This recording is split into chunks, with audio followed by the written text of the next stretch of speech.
मैं सोचा कि लोग नाटक देखने के लिए आ रहे हैं, कोई सुनने के लिए नहीं आ रहा है।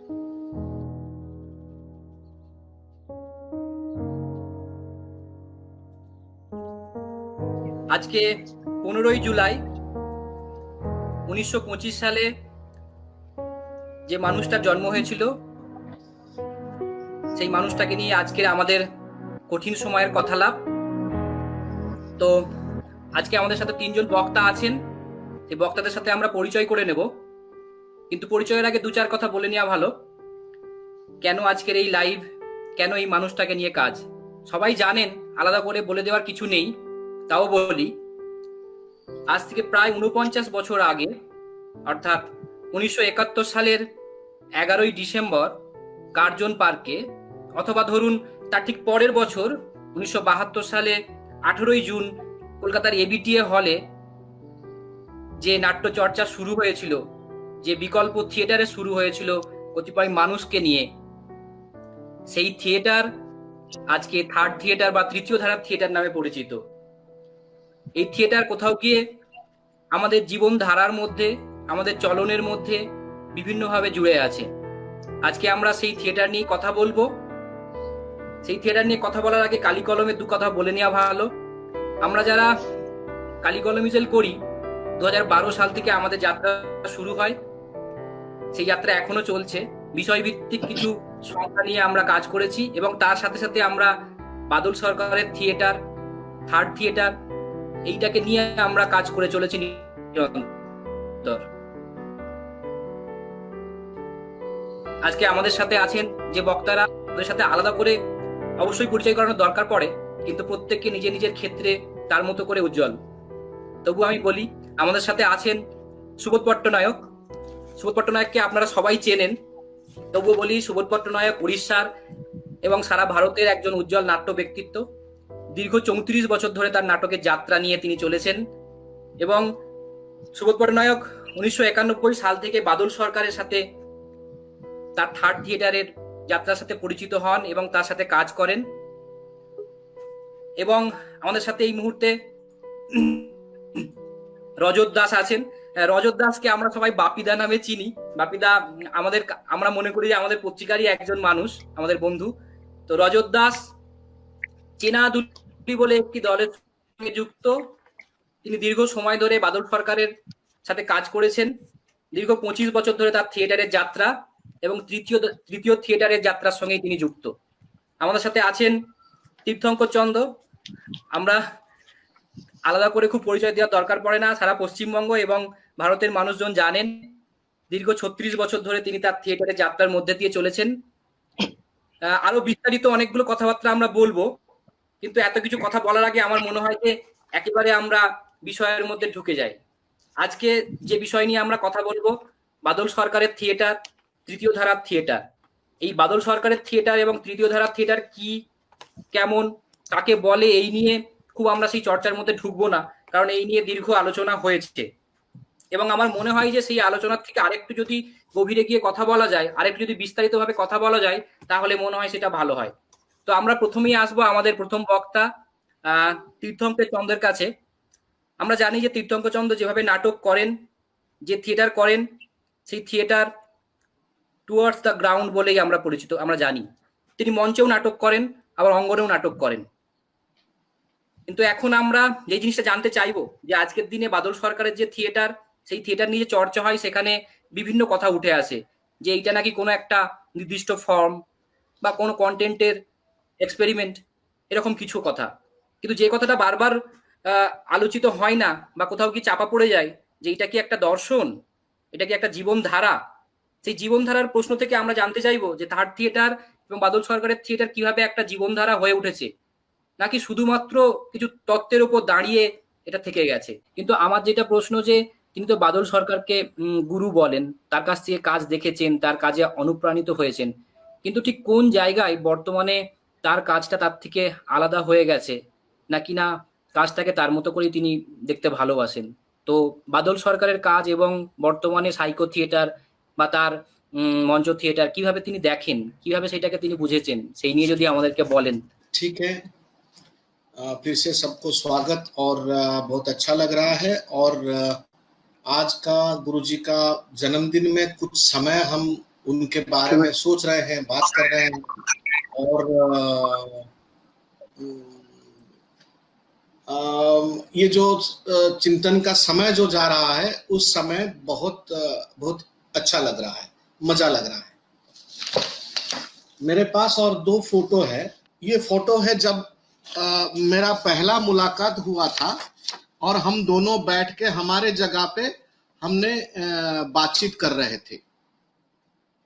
मैं ऐसा दिखता था और गुरुजी ऐसे दिखते थे। ये हमारे वर्कशॉप से बाद हम उनके साथ तर्क वितर्क करता रहता था। और दूसरा फोटो ये है जो तीर्थंकर दा ने बताए, और सबसे एंड मुलाकात ये हुआ था, सबसे लास्ट मुलाकात, जब इन्होंने 85th बर्थडे पालन करने का जो अवसर आया था उसमें आए थे। वो उस समय ऐसे आशावादी लेके गए थे और सब लोग स्टार लोगों के पीछे भागे। एक ब्रेक में जब इन्होंने अकेला बैठ के खाना खा रहे थे, स्नैक्स, तो हमने उनके साथ समय बिताया था। उस समय वो बैठे थे अकेले अकेले, मतलब सब लोग इधर उधर हो रहे थे, लेकिन हम जाके उनसे बातचीत किया था।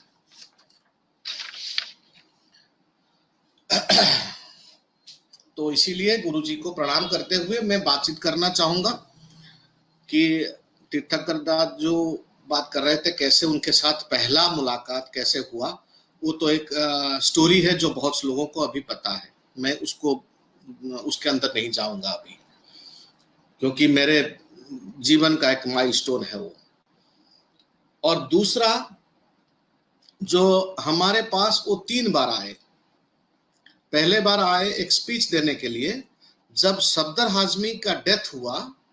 उसके बाद उसका जन्मदिन को जब नेशनल स्ट्रीट थिएटर डे पालन करने का आवाज दिया, सहमत बोल के एक संगठन बना के, सफदर हाजमी मेमोरियल ट्रस्ट।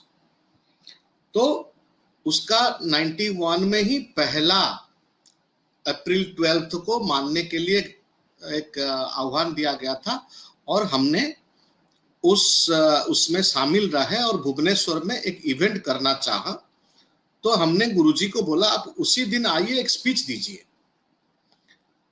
उन्होंने बोला नहीं नहीं, मैं स्पीच देने के लिए अकेले नहीं जाऊंगा, मैं कुछ ना कुछ तुम्हारा देखूंगा। हमने बोला ठीक है, हम नाटक दिखाएंगे, एक स्ट्रीट थिएटर जो हम करते हैं उसको एक शो दिखाएंगे और उसके बाद एक गेट टुगेदर करेंगे और आप उसमें बोलिए। तो इसी ढंग से इन्होंने पहले बार गए और हमारा एक नाटक देखा और नीचे बैठ गए मार्केट में। जब हमने किया था 2-3 शो हमने किया और 2 शो इन्होंने फॉलो किया भी दिन में। और उसके बाद उसका नाम था आउथरे स्वाधीनता, उड़िया नाटक था आउथरे स्वाधीनता। वो नाटक को देखा इन्होंने और बहुत खुश हुए, लेकिन बहुत दुखी हो गए जब हमारा गेट टुगेदर को हमने रविंद्र मंडप ऑडिटोरियम के भीतर करने का हमने अरेंजमेंट किया था। तो अंदर गए तो देखा क्या हम इधर ही बात करेंगे। मैंने बोला हाँ जी, हम कुछ लोगों को, ज्यादा लोगों को नहीं बुलाए, लेकिन कुछ थिएटर लोग आएंगे। तो सीधा गए, उनका गुस्सा उतारने का जैसा जो विंग्स था, वो विंग्स को ऐसे ऐसे ऐसे ऐसे करके एक एक स्तंभे में वो उसको गांठ बांधना जैसा उसको खोल दिया सब, मतलब प्रोसिनियम थिएटर को नंगा कर दिया जैसा। तो उसके बाद बोले कि ऐसे ही चारों तरफ बैठेंगे तो इसी स्टेज के ऊपर मैं बैठ सकता हूँ, बात कर सकता हूँ, एक समांतर में एक जगह पे बैठ के, नहीं तो मैं कोई स्पीच देके बाहर ये जो ऑडिटोरियम में बैठने का लोगों को नहीं बोलेंगे कुछ। तो वहीं पे हमने वो मीटिंग किया था। तो उनका गुस्सा हमने देखा था उस समय कि कितना गुस्से में है वो प्रोसिनियम के विरुद्ध। तो हमने डर गए थे, लेकिन उनको बोला कि हमको सीखना है आपसे, आप कैसे भी हो आइए। तो उसके बाद इन्होंने फिर दोबारा आए 15 दिन के आसपास, 12 दिन के आसपास के लिए एक वर्कशॉप करने के लिए। तो वर्कशॉप में हमारा आंखें खुला उनको जानने को मिला, वो क्यों इतना बिगड़ते हैं पुरुषी नियम में, उनका उसको चैलेंज करके वो क्या बोलते हैं, कौन सा नाटक करने के लिए बोलते हैं, यही सब उनसे बहुत कुछ सीखा हमने। और उसी में भी मन नहीं भरा, हमने बोला गुरुजी को कि नहीं, आप तो बोल दिया, हम तो समझ गए, ये ब्रेन वर्क है, लेकिन इसको हम महसूस करना चाहते हैं छाती के अंदर कि वो कैसा ऐसा हो सकता है। आपको अपना ग्रुप में अपना नाटक हमको दिखाना चाहिए। तो उन्होंने उनका नाटक लेके हमारे फेस्टिवल में आके ज्वाइन किया। शताब्दी केम टू भुवनेश्वर, तो वहां पे इन्होंने 2 नाटक किया, एक मिचिल किया और एक हॉट्टोमलर उपारे किया, और उसमें भी वो अभिनय भी करते थे, और पुराने टीम जो थे उस समय का वो पूरा का पूरा एक्टिव मेंबर सब थे। तो उसी समय में हमारा भी एक बहुत बड़ा दूसरा आंखें भी खोला। कैसा? नाटक तो देखा, सबको अच्छा लगा, सब लोग अचंभित भी हुए, लेकिन ऐसा भी हुआ था कि एक मीटिंग भी किया गया था कि बहुत सारे यहाँ का थिएटर लोग उनको बिना पूछे उनका बहुत सारे नाटक को उड़िया में ट्रांसलेट करके उस समय कर चुके थे।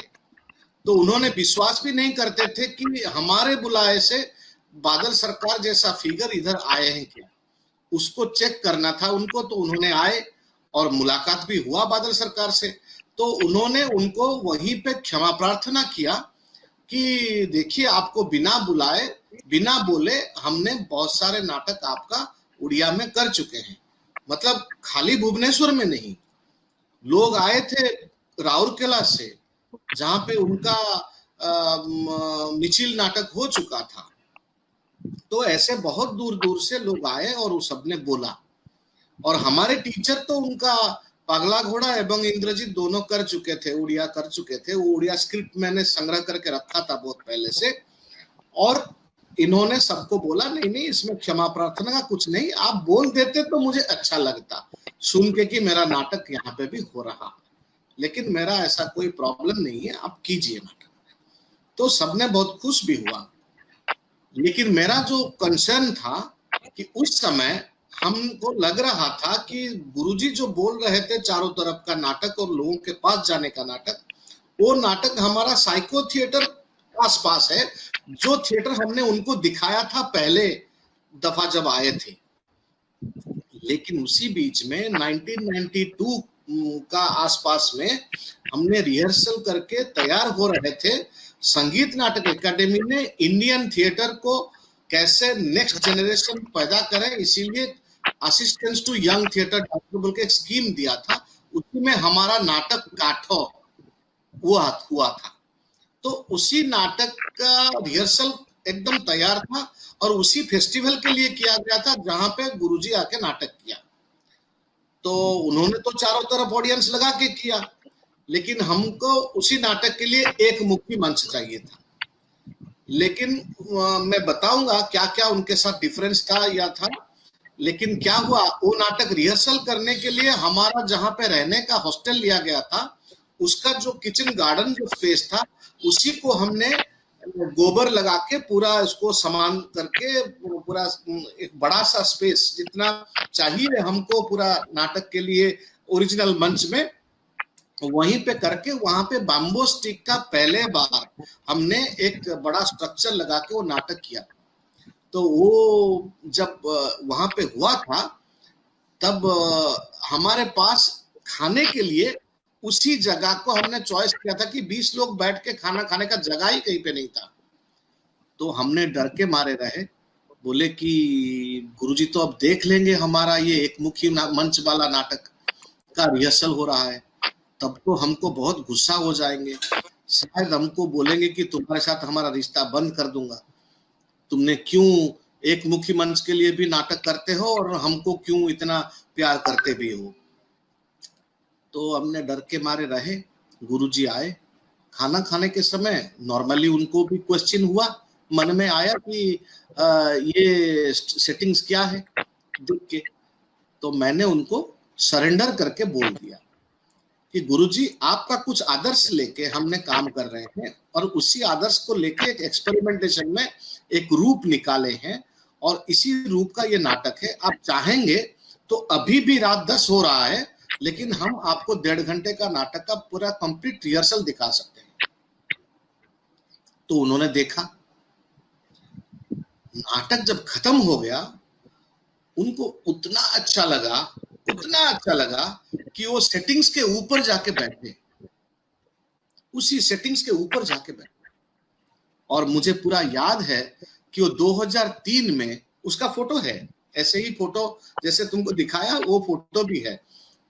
ये प्रिंट किया था उनका जो श्राद्ध दिवस में जो हुआ था उसी के लिए किया था मैंने। तो उन्होंने बहुत समय वहां पे बैठा और मुझे याद है कि 2003 में उसी नाटक जब नंदीकार फेस्टिवल में गया, उन्होंने ही कुछ लोगों को बोला था शायद कि जाओ देखो ये नाटक बहुत अच्छा नाटक है। और मैंने भी देखा कि वो नाटक देखने के लिए दूसरे लोग भी जो थे शताब्दी का, सब लोगों को वो नाटक अच्छा लगा। तो हमारा भी पहचान उसी में से काठा नाटक से भी ज्यादा हुआ, क्योंकि छपाने वाले लोग, एलिट क्लास लोग जो क्रिएट करते हैं ओपिनियन, वो सब लोग तो शहर में रहते हैं। तो ये सब लोग जब काठा नाटक देखा उसके बाद सबको समझ में आया कि हम कुछ मीनिंगफुल काम कर रहे हैं। तो अभी आया बात आज का डिस्कशन का जो मेन फोकस है, वो फोकस में जो शॉर्टकट में इतना बता सकता हूं कि बादल सरकार का जो भी अप्रोच था ये कंप्लीटली एक दार्शनिक अप्रोच ही था, एक रादर रिवोल्यूशनरी फिलोसॉफी का काम वो कर रहे थे। मतलब सिंपली उनको लगा, मैं उनको जितना जानता हूं, ऐसा कोई मैं दावा नहीं कर सकता कि मैं सच बोल रहा हूं, ठीक बोल रहा हूं और वही सच है, ऐसा कुछ नहीं बोलता। मैं जितना उनको कंसीव किया, मेरे मन में वो वही है जो एक नाटक में स्वाधीनता संग्रामी का सेनापति, और उस समय में 4-5 सेनापति दूसरा स्वाधीनता संग्राम करना शुरू किया, जैसे गांधी करते थे हमारे इंडिया को फ्री करने के लिए ब्रिटिश के कब्जे से पॉलिटिकली। तो उन्होंने नाटक को फ्रीडम के तरफ लेने के लिए, अंग्रेजों के कब्जे से निकालने के लिए, शायद उनको महसूस हुआ था कि अंग्रेज तो हमको छोड़ के गए, लेकिन वो कुछ अपना गुप्तचर जैसा कुछ चीज को ऐसा करके गए कि उनका प्रेजेंस यहाँ पे हम फेल्ट करेंगे और वो उनके कब्जे में रहेंगे, वो कब्जे में रहना है उनको। तो ऐसे ही एक फर्द है जो है हमारा, जैसे कि इंग्लिश मीडियम है एजुकेशन सिस्टम में, वो अंग्रेज का एक्चुअली एक षड्यंत्र है। ऐसे ही हमारे नाटक को कब्जे में रखने के लिए इन्होंने ही प्रोसिनियम वाला बीज रोपण करके गए थे। तो ये शायद उनको पता था कि हमारे सब लोगों को लगता है कि मॉडर्न थिएटर बोलने से जो है वो ब्रिटिश थिएटर ही है, लेकिन उसी को उनको मुक्त करना है। तो स्वाधीनता संग्रामी सेनापति बने, बहुत सारे लोग सेनापति बने, और सब सेनापति ने अलग अलग ढंग से ब्रिटिश थिएटर के ऊपर निशाना लगाए। तो उनको लगा ओनली बादल सरकार is a person who first became very sensitive about space. उन्होंने बोला कि मैं ब्रिटिश की तरफ लिख सकता हूं, नो प्रॉब्लम, लेकिन मेरा नाटक का स्पेस बदलना चाहिए, तब ये मुक्त हो सकता है। जैसे कि कन्हैयालाल जी बोल रहे थे कि मैं एक्टिंग स्टाइल को बदल दूंगा तो ये मुक्त हो सकता है विदेशी कब्जे से। जैसे कि बीवी करण जी बोले कि इसमें संगीत का प्रयोग बहुत ढंग से, अपना देश का चीज को इसी ढंग से लगाएंगे कि इसको मुक्त किया जा सकता है अंग्रेज के कब्जे से। पानिकर जी बोले कि नहीं, कंप्लीटली हमको शास्त्रीयता को ढूंढ के हमको शास्त्रीय ड्रामा करके दिखाना है अपडेट फॉर्म में, मॉडर्न फॉर्म में, तो ये इंडियन बन सकता है।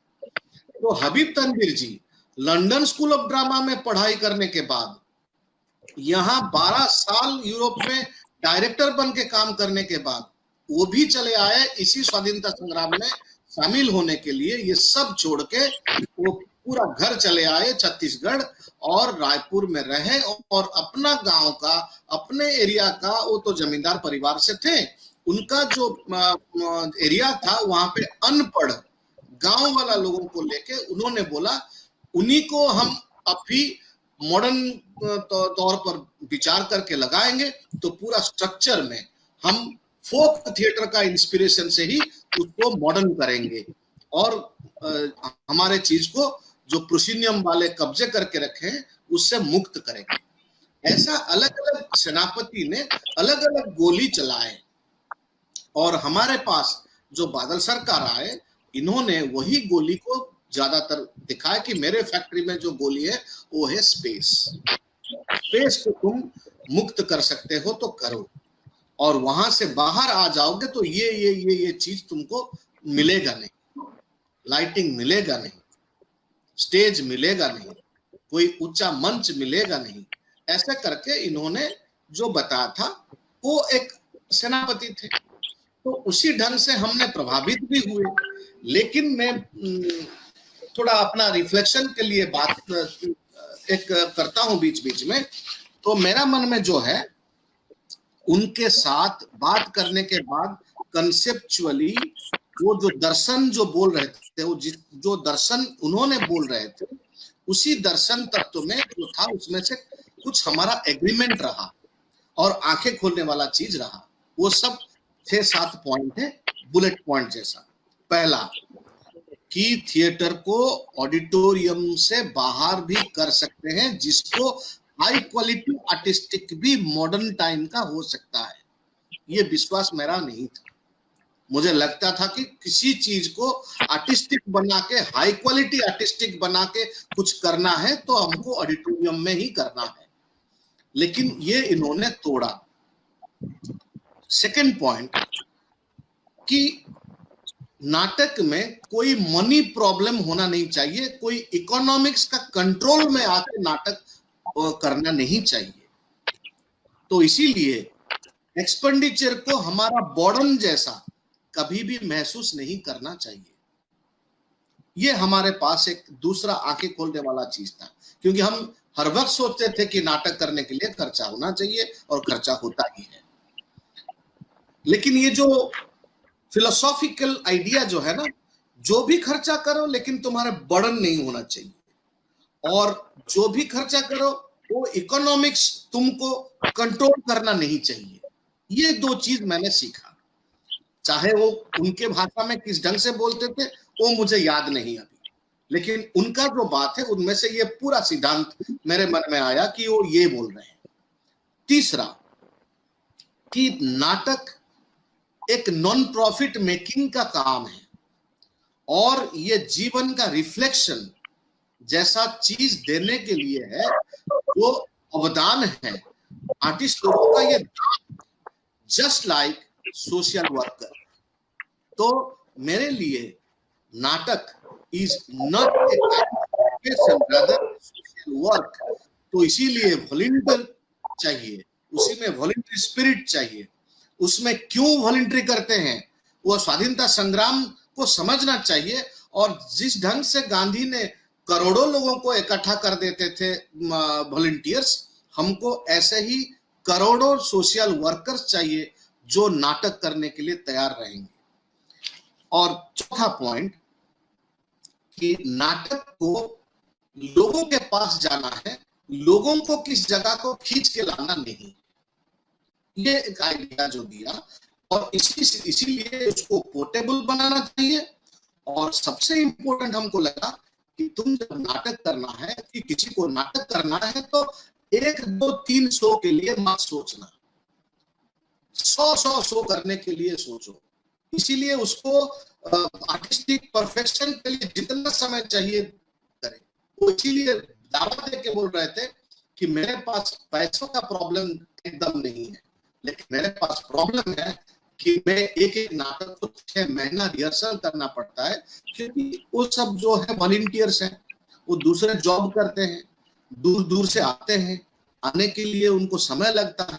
तो एवरी डे 2 घंटे 3 घंटे के लिए रिहर्सल हाँ, मैं बोल रहा था, थोड़ा रिज्यूम करने के लिए बोल सकता हूँ कि थिएटर का ऑडिटोरियम के बाहर आर्टिस्टिक हाई क्वालिटी हो सकता है, और इकोनॉमिक्स थिएटर को रूल करना नहीं चाहिए, और नाटक जीवन का रिफ्लेक्शन होना चाहिए और नॉन प्रॉफिट मेकिंग होना चाहिए। इसीलिए ये एक सोशल वर्क जैसा काम है, और ऑडियंस के पास जाके पहुंचना है, और इसीलिए एक एक नाटक का 1, 2, 5, 6 शो को छोड़ के 50, 100 ऐसा कुछ परफॉर्मेंस लॉन्ग टर्म करने के लिए उसको परफेक्ट करके लोगों के पास पहुंच के कैसे करना है, इसी के आधार पर उसका रूप होना चाहिए।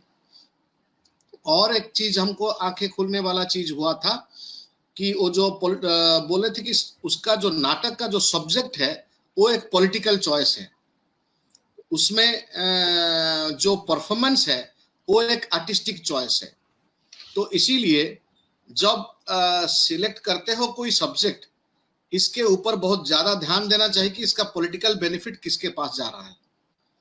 और दूसरा, जब परफॉर्मेंस होता है तो परफॉर्मेंस का स्टाइल ऐसा करना चाहिए कि ये आर्टिस्टिक चॉइस जो है, जो अभी भी कब्जे में है अंग्रेज का, उससे कैसे निकल सकते हैं। तो ये दोनों चॉइस हमको इंडिपेंडेंटली करना चाहिए, तब ये नाटक हमारा ओरिजिनल हो सकता है। और मैं जो थर्ड थिएटर के बारे में जो बातचीत चलता है हर समय, बहुत लोग इसको एक ब्रांड नेम जैसा यूज करते हैं कि बादल सरकार का मतलब है थर्ड थिएटर, जैसे अलमीरा है तो गोदरेज है, गोदरेज को खोलो, गोदरेज को करो, ऐसे जैसे बोलते हैं ना, ऐसे। लेकिन मैं सोच रहा हूं कि नहीं, थर्ड थिएटर जो है वो एक्चुअली कोई नाम नहीं है, ये नाम के वास्ते इन्होंने नहीं बोला। मुझे तो बहुत इंटरेस्टिंग लगा कि हम एक नाटक का स्टूडेंट होने के नाते इन्होंने एक बहुत बड़ा क्विज दे के छोड़ा है। Third theatre is a quiz, we have to search answer. क्या है वो बोले कि भैया सोच लो कि जो लोक नाटक हमारे पास 100 साल पुराना था हमारे पास, वो फर्स्ट थिएटर है, और जो विदेशी नाटक आके हमको अभी रूल कर रहा है, राज कर रहा है, वो सेकंड थिएटर है। अभी तुमको थर्ड थिएटर निकालना है जो ये दोनों से नहीं मिलेगा।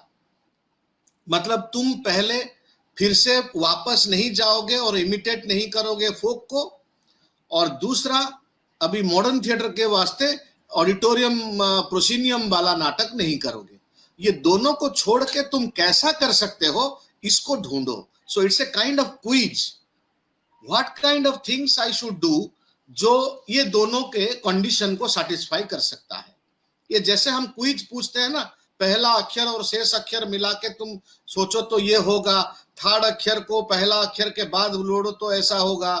ये जैसे करते हैं ना, गेम्स करते हैं ना, ऐसा इन्होंने गेम छोड़ा है कि third theatre it's a kind of conceptual game, कि तुमको ढूंढना है कि पुराना नहीं होना है और आज का मॉडर्न नहीं होना है, तभी भी तुमको ऐसा करना है जैसे कि मॉडर्न बोलेंगे। तो ये हमको बहुत बड़ा एक इंटरेस्टिंग चीज बोला। और जो नाटक का तैयारी करने में भी उनका एक कॉन्सेप्ट था कि नाटक के ग्रुप के जो मेंबर्स हैं वो हर एक भी डायरेक्टर भी हो सकते हैं, हर एक का भी कुछ ना कुछ करने का दक्षता है। तो उन्होंने वर्कशॉप के दौरान last day but one day में ऐसा भी किया कि सबको 2 मिनट में 2 मिनट का नाटक, 10 मिनट में 2 मिनट का नाटक सबको डायरेक्शन देने के लिए बोला, और हर एक आर्टिस्ट हमारे सबने 2-2 मिनट का नाटक करके दिखाया। तब इन्होंने बोला, देखो सुबोध, तुम अकेला डायरेक्टर नहीं हो, तुम्हारे पास 10 डायरेक्टर है।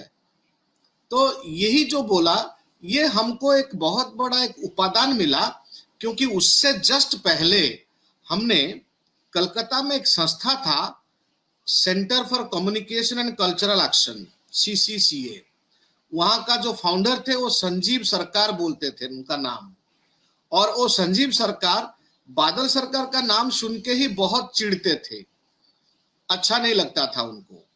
तो उन्होंने लेकिन बोला कि मेरा ये कॉन्सेप्ट है कि नॉन आर्टिस्ट को लेके नाटक करो और गांव में जाके नाटक करो। तो उन्होंने कुछ NGO के साथ कनेक्शन था, तो उसी कनेक्शन में यहाँ पे खबर आया था कि एनजीओ को, उन्होंने बोला अरे कुछ नाटक वाटक का चिट्ठी आया है, देखो तो क्या है। ऐसे बोल के मैं उधर गया तो देखा कि वहां पे फिलीपींस एजुकेशनल थिएटर एसोसिएशन बोल के एक संस्था, जो बहुत बड़ा संस्था है, उस समय ऑलरेडी गोल्डन जुबली हो जाता था, ऐसा एक नाटक का दल है। वहां का 2 आए थे ट्रेनर, उसमें से एक ट्रेनर है जो नेदरलैंड के वहां पे जाके रिसर्च किया है, बहुत बड़े विद्वान है। ये दोनों ने वहां पे वर्कशॉप करके हमको एक समझाया था कि पार्टिसिपेटरी मेथड में कोई भी नॉन आर्टिस्ट को आर्टिस्ट बना सकते हैं, इसके लिए एक्सरसाइज और वर्कशॉपिंग चाहिए। और उसके बाद मैं उसको इतना विश्वास में लेना कैसे लिए, ऐसी करके मेरे मन में घूर रहा था। लेकिन गुरुजी जब ने बताया कि तुम वर्कशॉप करो, तो वर्कशॉप के माध्यम से सब एक्टर्स को ट्रेंड करो टू बी ए डायरेक्टर जैसा, और तुम खाली एक डायरेक्टर मत बनो। तो तुम फूल माला को लेके कैसे गूंथोगे वो हो सकता है, लेकिन फूल अपने खुद का भी एक कलर है जिसके लिए उसका भी एक स्थान बनता है, तो इसको थोड़ा मान्यता दो। तो जो डिक्टेटर वाला जो मामला, मैं डिक्टेटर नहीं हूं, फैसिलिटेटर हूं, ये वाला जो डायलॉग मेरे वहीं से आया। और बड़ा इंपॉर्टेंट चीज जो इन्होंने बोला कि हमारा नाटक किसी चीज का, जो मैंने बताया कि पॉलिटिकल चॉइस है, इसका मतलब नहीं कि पार्टी का पॉलिटिकल चॉइस है। ये तुम्हारा खुद एक मनुष्य होने का, एक मानव जाति का एक होने से भी तुम एक पॉलिटिकल फिगर हो। तो तुम्हारा पॉलिटिकल विश क्या है कि कौन जीतना चाहिए, कौन आगे, मतलब जीतना मतलब जीवन में कौन आगे जाना चाहिए, उसको लेके तुम्हारा नाटक करना चाहिए। इसके लिए प्रोपागंडा नहीं होना चाहिए, नाटक होना चाहिए। ये हमारा आंखें खोलने वाला चीज था। नहीं तो उससे पहले हमको लगता था कि हमको प्रोपागंडा ही करना है, चाहे कोई एनजीओ वाला प्रोपागंडा हो, कहीं गवर्नमेंट वाला प्रोपागंडा हो। हमने उस वक्त 86-87 में पेड़ लगाओ और हेलमेट पहनो, इसके ऊपर भी नाटक कर चुके थे साइकिल एक्सपेडिशन में। तो ये वाला चीज हमको बहुत अच्छा लगा कि नहीं, हमको एकदम बुद्धि लगा के नाटक करना है, कोई प्रोपागंडा नहीं करना है। ये सब उनके पास से हमने एक आदर्श के तौर पर हमने लिया, और उसी के लिए हमने उसको कैसे कैसे अडॉप्ट किया। देखिए, पहला चीज ये है कि उनसे एक मतलब उनका जो आइडिया है उनमें से थोड़ा हमने इम्प्रोवाइज किया। नंबर 1 कि हमारा टारगेट, जो उन्होंने बोल रहे थे कि ऑडियंस इसको छोड़ो, ऑडिटोरियम को छोड़ो और जाके लोगों के पास नाटक करो, उनके मन में शायद था कि लोग मतलब मिडिल क्लास और पुअर क्लास। लेकिन हमको लगा कि नहीं, हम रिच क्लास को भी तंग करेंगे, रिच क्लास को भी गोली मारेंगे, खाली तीनों को गोली, ओनली 2 क्लास को नहीं गोली मारेंगे। तो इसीलिए हमने 2 अलग अलग ढंग का नाटक बनाए। एक नाटक साइको थिएटर बोल के, साइकिल में जाके बॉडी वर्क में ही काम करना है, और जाके गांव में घूम घूम के एकदम रिमोट जगह जहां पे गाड़ी नहीं जाता, वहां पे साइकिल जाके 100 किलोमीटर, सबसे लंबा 700 किलोमीटर जाके भी हमने नाटक किया। आर्टिस्ट स्ट्रेच 20 दिन का साइकिल एक्सपेडिशन था वो। तो वो एक नाटक है। वो ढंग का नाटक के लिए भी हमने पूरा सीरियसली इसको आर्टिस्टिक नाटक जैसा किया। तो इसीलिए हमारा अभी तक 51 cycle expedition with short plays हो चुका है। लेकिन कोई भी नाटक हमारा ये ज्ञान पाने के बाद एक भी नाटक नहीं है जिसके लिए पैसा बांटा जाता है। कोई एड्स के ऊपर नाटक, कोई अवेयरनेस बिल्डिंग के लिए स्ट्रीट थिएटर वाला प्रोपागंडा नाटक, कोई एनजीओ के लिए नाटक, ऐसा नहीं करते। हमारा जो भी कुछ नाटक है वो पूरा सॉलिड कहानी भित्तिक, एकदम नाटकीयता होता हुआ, बुद्धि लगा के स्क्रिप्ट लिखा गया नाटक ही है। तो इसीलिए हमारा, लेकिन उस नाटक में तो संवाद रहता ही है, संवाद तो रहता है, इसी को हम मैचिंग करते हैं। तो हम किसके लिए काम करेंगे, वो पॉलिटिकल चॉइस जो सब्जेक्ट है, इसके लिए हम गांव जाते हैं, गांव में रहते हैं, गांव में सोते हैं। और हमारा जो चीज है परिवेशन शैली का चॉइस के लिए हम गांव से बहुत कुछ लेके आते हैं। वहां का टेक्सटाइल, वहां का अलंकार, वहां का वाद्य यंत्र, वहां का स्टेपिंग्स, ये सब लेके हम आ रहे हैं। तो इसीलिए हमारा एक एक नाटक के लिए अलग अलग किस्म का कॉस्ट्यूम डिजाइन है, अलग अलग वाद्य यंत्र का भी मतलब कंपोजिशन अलग है। कोरापुट का जो साइकिल एक्सपीडिशन हुआ उस नाटक में चांगू बोल के एक बाजा लगाया, लेकिन जब हम वेस्ट ओडिशा गए टांगिया छाप करने के लिए तब हम ढोल बजाए। और जब हमने मयूरभंज के अंदर हमने कड़ापानी किया, मयूरभंज के उंझर के अंदर, तब हम मादल लगाए। तो ऐसे करके हमारा भी एक पैटर्न हमने डेवलप किया आर्टिस्टिकल चॉइस के लिए। और जो छोटा नाटक हमने गांव के लिए किया उसी को थोड़ा बड़ा करके गांव वालों का जो चीज जो शहर के साथ एक गैप हो जाता है, और बड़े लोगों का, रिच क्लास का लोगों का आंखें नहीं खोलना हमारा भी एक इरादा था। इसीलिए हमने ऑडिटोरियम को ही एक मुखी मंच सोच के और उसी के अंदर कोई भी प्रोसीनियम वाला फैसिलिटीज को ना लेके भी हम करते हैं। इसीलिए हम वहां पे नंदीकार के अंदर भी हम जाके नाटक किया, लेकिन प्रोसीनियम का फैसिलिटी कुछ नहीं लिया। कोई विंग्स, कोई झुलाने वाला चीज, कोई सच का कोई मतलब सेटिंग्स, ये कुछ नहीं लिया। हमने इम्प्रोवाइज किया एक Indian cultural choice, theatrical choice, चाहे सेटिंग्स का हो जो बाम्बो में हुआ, चाहे हमारा म्यूजिक हो जो हमारा गांव का हुआ, और जो कॉस्ट्यूम है। और हमको लगा कि बहुत सारे नाट्यकार शहर में रहते हुए अपना जीवन से समय ना निकाल पाते हुए जो नाटक लिख रहे हैं वो सब मिडिल क्लास वाला नाटक है, धोती वालों का नाटक कोई नहीं लिखता। तो हमने एक ब्रिज अप करने का कोशिश किया कि नहीं, गांव का चीज को बाहर लाएंगे और धोती वालों का नाटक दिखाएंगे, करेंगे भी। तो ये एक दूसरा चीज है, उनसे थोड़ा फर्क है हमें लग रहा है।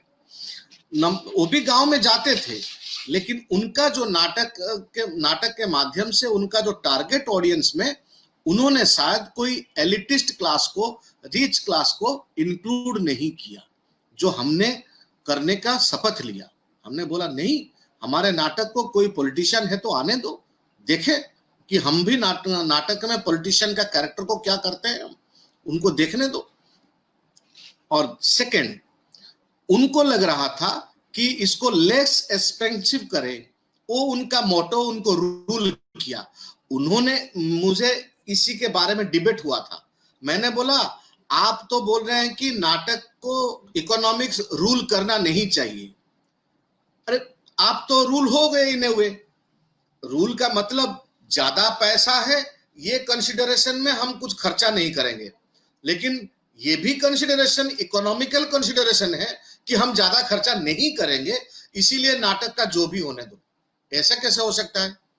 तो इसीलिए हमने हमारा जो नाटक तैयार करते हैं उसमें जो चाहिए विजुअल के लिए, मैं एक थिएटर डायरेक्टर होने के नाते मैं सोचा कि लोग नाटक देखने के लिए आ रहे हैं, कोई सुनने के लिए नहीं आ रहा है। लोग, हम जब नाटक करते हैं बोलते हैं कि तीर्थंकर दा मैं एक नाटक कर रहा हूं, आप थोड़ा देखने के लिए आइए। हम कभी नहीं बोलते कि मेरे नाटक सुनने के लिए आइए। तो इसीलिए हमारा जो नाट्य शास्त्र के अनुसार जो अभिनय शैली में, एक है अंगिक जो आंखों के लिए है, एक है वाचिक जो कान के लिए है, लेकिन एक तीसरा भी है आहार्य जो आंखों के लिए ही है। तो उसमें से 3 भाग के जोड़ के ही हम सात्विक के तौर पर जाएंगे रस उत्पत्ति करने के लिए। अब ये 3 एलिमेंट जो है वो 3 से 2 भाग है आंखों के लिए। तो हम आहार्य के लिए पूरा ध्यान देने का शपथ लिया। तो इसीलिए हमारा सब नाटक में हम पूरा खर्चा करके उसका प्रॉपर्टीज डिजाइन कैसा होना चाहिए, उसका कॉस्ट्यूम कैसे होना चाहिए, हमारा सब नाटक का कॉस्ट्यूम अलग अलग ढंग का है। प्रॉपर्टीज को हम इसी ढंग से ही अलग करके कैसे कैसे उसमें लगाएंगे, कितना एक्स्ट्रा प्रॉपर्टीज लगाएंगे जैसे कि लोगों को आंखों के साथ खेल सकते हैं हम, इसको हमने लगाया और आंखों के लिए ही हम सेटिंग्स बनाया। और सेटिंग्स बैम्बो स्टिक को लेके इसीलिए बनाया कि वो सेल्फ रिलायंट हो सके, हमारा एक्सपेंडिचर नहीं जाएगा। कोई कारपेंटर होगा तो काम हो सकता है, कोई सेट वाला आएगा तो सेट लगाएगा, उसके ऊपर नाटक करेगा एक्टर। ऐसा जो है वो दर्शन, एक दर्शन है, वो दर्शन को हमने थोपा कि नहीं, हमारा जो नाटक के दल जो है वही सेटिंग्स करेंगे और 3 घंटा लग सकता है एक सेटिंग्स बनाने के लिए, और कोलैप्स कर देंगे तो उसको एक गांठ बनाएंगे बांस का, ये 45 मिनट लगता है। तो इसीलिए हमने उसको पोर्टेबल कर सकते हैं। तो इसी ढंग से हमारा दूसरा जो उनके साथ मतभेद था वो एक इसी ढंग से रूप लिया। और परफॉर्मेंस के दूसरा एक उनके साथ जो मतभेद था, उन्होंने बार बार इंसिस्ट करते रहे कि चारों तरफ ऑडियंस को सेटिस्फाई करो, हमारा ऑडियंस चारों तरफ बैठना है। तो हमें वो तर्क थोड़ा इधर उधर लगा। हमको लगा कि नहीं, मैं जब दिखता हूं मेरा मुंह मैक्सिमम 180 डिग्री घूम सकता है, यहां से लेके ऐसा करूंगा फिर ऐसा कर सकता हूं, तो कभी ना कभी हर एक समय में मेरे पीछे जो है वो लॉस करेगा मेरा फेशियल एक्सप्रेशन। तो इसीलिए हमने सोचा कि नहीं, हम 3 साइड ऑडियंस मैक्सिमम रखेंगे और एक साइड को ब्लॉक कर देंगे। हमारा चाहे साइको थिएटर जो ओपन एयर में हो सकता है, इंटीमेट थिएटर भी ओपन एयर में हो सकता है। तो साइको थिएटर में 3 साइड ऑडियंस होता है और इंटीमेट थिएटर में 1 साइड ऑडियंस होता है। लेकिन एक side audience according to Indian classical stage design, जिसमें नेपथ्य पीछे होगा, बाएं दाएं विंग्स में एंट्री एग्जिट नहीं है हमारे। तो यही जो स्टेज डिजाइन में ऑडियंस का पोजीशन में उनके साथ हमारा फर्क रहा, हमने उसको अभी तक मेंटेन कर रहे हैं। बस ऑलमोस्ट यही हमारे साथ संबंध रहा। और मैं अभी भी बोल रहा हूं कि उनसे हमारा आंखें खोलने वाला जो चीज है यही सब था, आंखें खोला। और यही था जो उनके साथ थोड़ा डिफरेंस ऑफ ओपिनियन भी था। तो हमारा लिखन में गीत, नाच, बाजा, ये सब के साथ पूरा आर्टिस्टिक अप्रोच में हमने काम करते हैं। तो यही मेरा बोलने का था, जो पॉइंट्स मैंने सोचा था शायद यही है। टारगेट ऑडियंस, थिएटर विजुअल और artist, non artist, rural tribal लोगों को लेके काम करना, ये जो मामला मैंने बताया। तो बस और ज्यादा कुछ नहीं, उनसे तो बहुत कुछ मिला है दर्शन के तौर पर। मैं जितना पॉइंट बोल रहा हूँ ये सब एक दर्शन है, ये कोई फॉर्म को एक दिन के लिए, एक नाटक के लिए लेने वाला चीज नहीं है। और मुझे लगता है कि ऐसा चीज बहुत जगह पे ऑलरेडी एक्सपेरिमेंटेशन होता है, और यहीं पे भी और इंडिया में भी बहुत सारे लोग इसको एक फॉर्म मानते हुए भी बहुत काम किया है। लेकिन मैं सोच रहा हूं कि फॉर्म मानने दो। अभी तो देखो ना, अभी कोरोना मेरे लिए गुरुजी का एक दूसरा रूप जैसा आया है, मुझे ऐसे लग रहा है। क्योंकि अभी देखो, कोरोना बोल रहा है कि तुमको अभी ऑडिटोरियम मना है 2 साल के लिए, चाहे मरो, मुझे पता नहीं, तुमको अभी ढूंढना है क्या फॉर्म जानते हो, कितना उस्ताद बनते हो, करो, लेकिन तुमको ऑडिटोरियम के अंदर घुसना नहीं देंगे। अभी तो WHO ने भी बोल दिया है परसों कि कोई भी gathering, cultural gathering inside auditorium या इनसाइड कोई हॉल बा कोई क्लोज डोर में करना नहीं है। अभी सब लोग बाहर आएंगे। जब सब लोग बाहर आएंगे, क्या ऑडिटोरियम का दीवार ही तोड़ देंगे और सब कुछ बाहर हो जाएगा? ऐसा तो कभी नहीं होगा। उन्होंने कैसे भी हो, जो चीज गुरुजी ने बता रहे थे, अभी वही चीज के पास वो आ जाएंगे। क्योंकि अभी वो कभी भी फोक थिएटर जैसा कर नहीं पाएंगे, जो लोग नाम कमा रहे हैं सिटी में रह के। और दूसरा, अभी विदेशी जैसा सच का बड़ा बड़ा सेटिंग्स लगा के ये सब करके कर नहीं पाएंगे। हाँ, ये हो सकता है कि बाहर भी करने से भी कोई रेस्ट्रिक्टेड एरिया में करेंगे और टिकट विकेट का बात चलेगा शायद, लेकिन फॉर्म जो है, जो आर्टिस्टिक चॉइस होगा, वो तो गुरुजी जो बताए हैं वही को पास आ जाएंगे सब लोग। तो इसीलिए मुझे बहुत कभी-कभी कोरोना को थैंक यू बोल के भी मैं सोता हूँ कि जो गुरुजी बता रहे थे, जो हम बातें करते रहते थे, उड़ीसा में भी तो मैं एकदम अकेला हो चुका हूँ। हमको मानते नहीं है थिएटर करने वाला, only because I am familiar in Delhi, I am familiar outside Odisha. लोग सोचते हैं कि हाँ कुछ करता होगा, कुछ मीनिंगफुल काम, नहीं तो इतने सारे लोग क्यों पूछते हैं, बाहर विदेश कैसे जाता है। लेकिन मैं विदेश जाता हूँ बिकॉज ऑफ गुरुजी का वो अवदान के लिए। इंडियन करो, मैं जब इंडियन बनता हूँ पंजाबी पहन के, तब मुझे बुलाते हैं। मैं कोट सूट पहनता तो मैं अभी जा नहीं पाता। तो इसीलिए मैं सोच रहा हूं कि अभी का समय धीरे धीरे आएगा कि कैसे होता है। अभी बंसी भाई ने एक बंसी कौल, वो भाई ने एक बातें करते करते एक डिस्कशन में इतना अच्छा इंटरेस्टिंग बोला ठीक है भैया, तुम तो सिटी करने वाले हो, करोगे, बहुत सारे फ्लैट तो बनाओगे, ऐसा काम करो ना, जैसे तुम मोदी जी बोले थाली बजाने के लिए सब लोगों ने बालकनी में बैठ के थाली बजा दिया, दीप लगा दिया, ऐसा ही कुछ ढंग से तुम फ्लैट का माहौल ऐसा क्रिएट करो और तैयार करो, कंस्ट्रक्ट करो कि सब लोग अपना अपना बालकनी में रहने दो, लेकिन हमारा बीच का एक नाटक देखने दो, उसी के भीतर हमको नाटक करने की स्पेस निकाल दो। तो अभी आर्किटेक्ट लोगों को इन्होंने चैलेंज दिया कि तुमको कुछ करना है। तो इसी ढंग से हमारे पास मुझे लगता है कि इस समय धीरे धीरे आ रहा है, जो सब लोग, हमारे लिए कुछ फर्क नहीं होगा, लेकिन बहुत लोगों को ये फर्क होगा। नहीं तो यही जो डिजिटल मीडिया में सिनेमा के साथ कंपटीशन करने वाला फेस्टिवल चलता है ना, वही चलेगा।